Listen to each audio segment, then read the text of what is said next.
time to time. Now, the ways in which we choose to handle it, some of us are more introverted than others, and there are some of us who display, and there are some of us who choose not to show any emotion at all. It doesn't mean that it's not bothering them. It just means that they have greater impulse control. Now, studies have shown that people who are highly successful have what is referred to as great impulse control.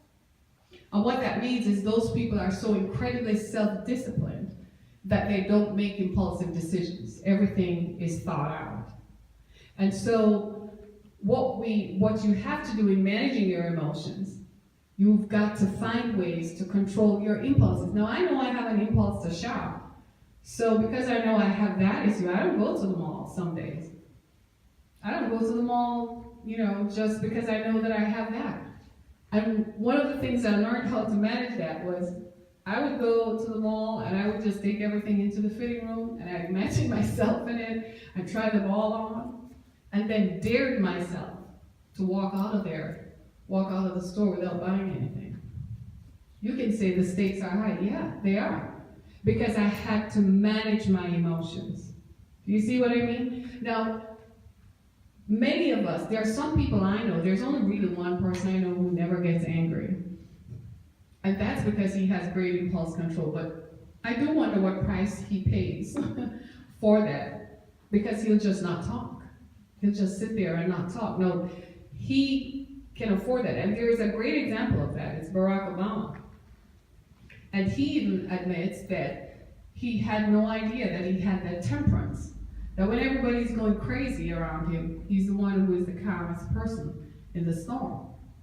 There are some people who are naturally wired like that. And a lot of it could be the ways in which they had experienced life. And they determined that that was just the best response. So they conditioned themselves to it.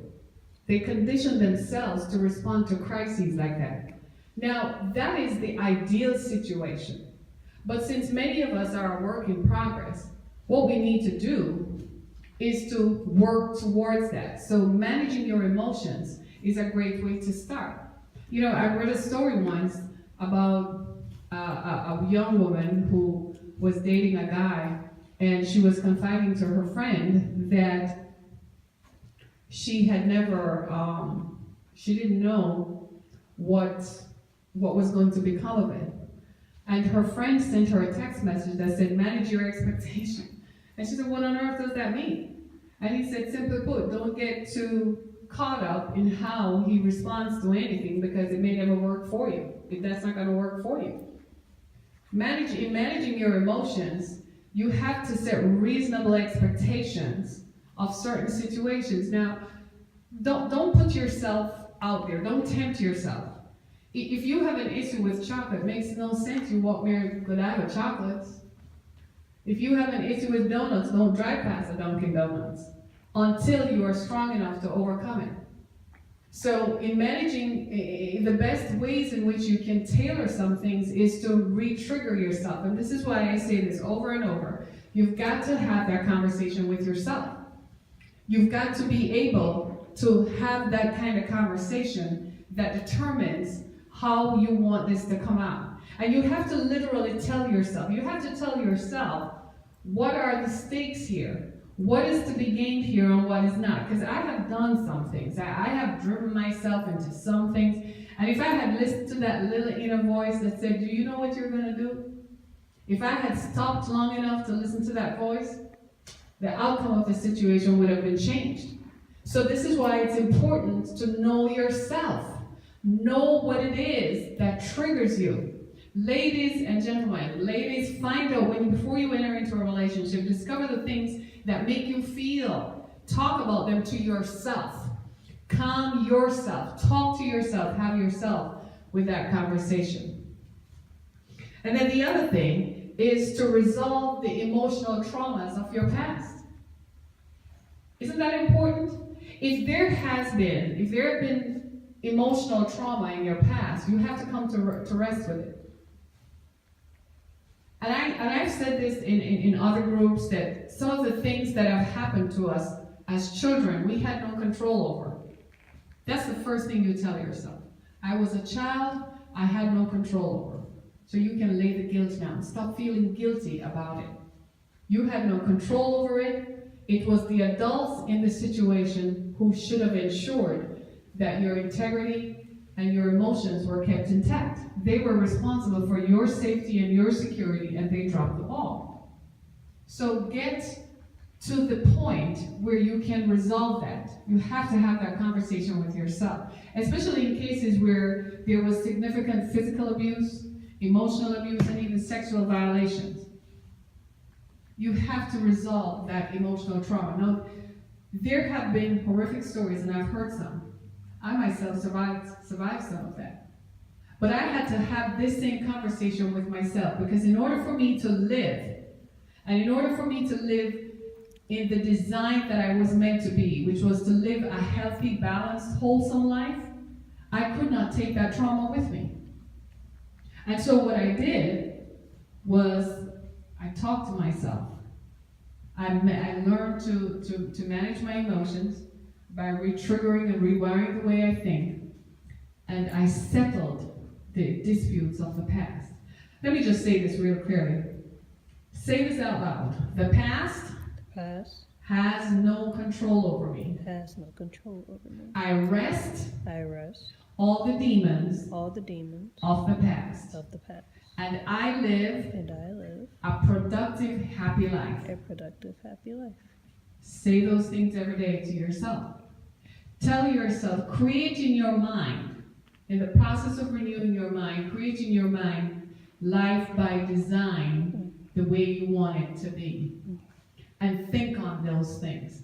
Think on the things that are positive. It makes no sense we sit back and recreate the scenarios of stress and trauma that contributed to the past, that are a part of the past. What those things does, you are literally dragging this baggage on your shoulder into the present and into the future. Makes no sense. It's self-defeating. And many of us self-sabotage by doing these things, by creating these things and carrying them with us. The pain that someone did, whilst it serves a useful lesson, it is a guide to how to treat and react to situations. I've often said that the past is a guide to the future. That's the lesson that it serves. It's a series of lessons that happen to us that are designed to make us stronger so that we know how to react and how to improve on ourselves. So settle the emotional traumas of the past. Let it go. Just say, I let it go. I let it go. I let it release. I let it release. All the emotional traumas of the past. And it's important to say this every day. As soon as an image comes to your mind, whether it's an image of someone standing over you, someone in a position of authority, whether it was a parent or a teacher or someone in the community who had some kind of authority over you, whoever it was, just tell them, just tell that situation, you no longer have control or dominion over me. And you tell yourself that every day, settle it. You know, I watch Criminal Minds a lot.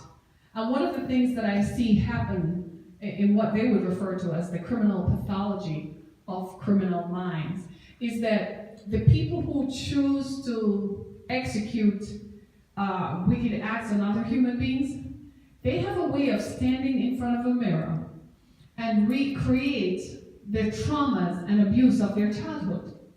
And what it does, it serves as an anger, and it serves to stir them up. You see what I mean? In effect, that's what we're doing every time we don't let go of the emotional traumas of the past. That's what we're doing. We're stirring it up. We're bringing it into this. We're carrying it with us. And all that it does is feed the anger, feed the dysfunction, and feed the negativity. So you start acting, so pretty soon you start thinking everybody's against you. You think your spouse is against you, your children are against you, your co-workers are against you, because you're not seeing it right. You're not seeing it in the right frame of reference. It's all about how you think. They say this, that from the neck down, we're all biologically the same. We're either male or female, right? And so as humanity, we're all the same.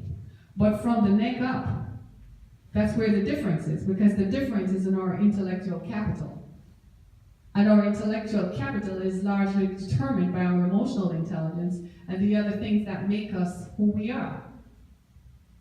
And so in having these stated life goals for ourselves, what you're doing is increasing your intellectual capital. You're not going to be promoted to that position that you want if you can't manage your emotions, and if you continue to think that your boss is wicked, because you're going to act it out. If you sit at the lunch table every day with the naysayers, you're not going to get promoted because something happened 20 years ago. There comes a time when we have to let all that stuff go. And I'm living witness to that because I was emotionally and sexually abused and physically abused. And if I carried all that stuff with me, I could never have any kind of conversation with anybody. And so we've got to let go of the things of the past. The final thing that we must do is forgive. And I know that many of you are thinking that forgiveness is a spiritual concept, but forgiveness should be a general concept, and you should see it as such, and here's why. Because forgiveness is not about the other person. Forgiveness is for you. Forgiveness is you choosing to renew your mind about the situation, managing your emotions, and letting go of the emotional trauma that it caused you. Because the said emotional traumas that it caused you are recreating scenarios today that are further derailing you from living the life you've always wanted to live.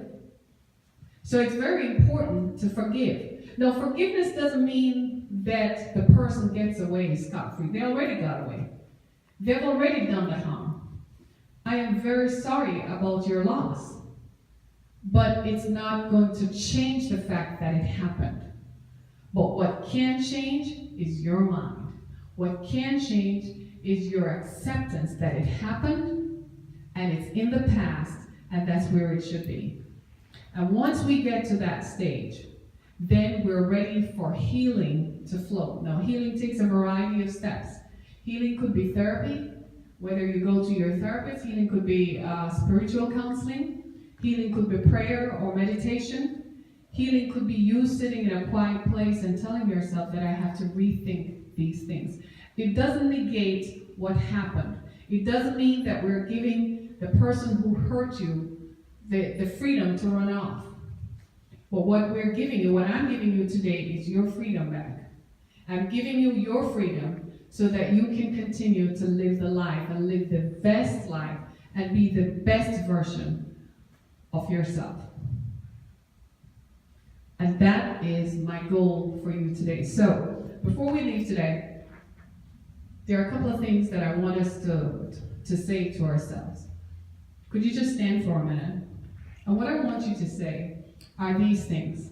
Because having heard all of this, and this dearth of information, it makes no sense to come to sessions like these and not effect the change. The best part of this is going to be the choice you made today to change this situation. And that's the best part of it. So, I invite you to stand, and I want you to say these words. I, insert your name, I'm going to insert my name. I, Harriet, resolve this day to leave the emotional traumas of my past. I resolve this day to be the best version of myself. I am going to be the best wife, the best husband, the best spouse, the best employee, the best boss, the best friend, the best neighbor, and the very best version of myself that I could be. The past is gone.